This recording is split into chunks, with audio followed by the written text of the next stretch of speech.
ஏசப்பாவுக்குள்ள வந்துட்டா பணம் கொடுப்பாங்க, அரிசி கொடுப்பாங்க, சோறு கொடுப்பாங்க, அதெல்லாம் பல போட்டோம். ஏசப்பாவுக்குள்ள வந்துட்டா பொல்லாத மனுஷனுக்கும் நல்ல குணத்தை கொடுத்து வாழ வைப்பார். அல்லேலூயா. என் 17 வயசுல நான் குடிகாரன், சண்டை போடுறவன், பொட்ட பிள்ளைங்க பின்னாடி நாய் சுத்திரம் மாரி சுத்தின்னு கிடக்கிறவன், இன்னும் பின் தெருவில் கஞ்சா விற்கிற கொலகார கூட்டத்துல கொலை பண்ண வருவியான்னு என்ன கூட்டம் கிட்ட, சரிடா மச்சான் உனக்காக வராம யாருக்கடா வருவனே 17 அந்த ஆட்டம்.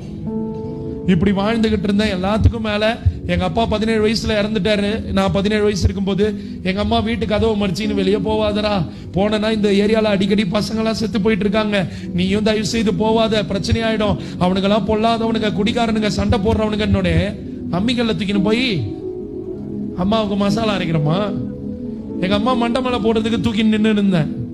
அப்படி இருந்த மனுஷனை எங்க அம்மா இப்ப சொன்ன ஒரு வாக்கு அவங்க வாயிலிருந்து வந்தது, எனக்கு 3 ஆண் பிள்ளைங்க இருக்குது, 3 பிள்ளைங்க என்ன நல்லா பாத்துக்குது, ஆனா நான் தங்கி வாழறது என் 3வது பிள்ளை கூட தான் நான் வாழுவேன்னு சொல்ற அளவுக்கு உயர்த்திட்டு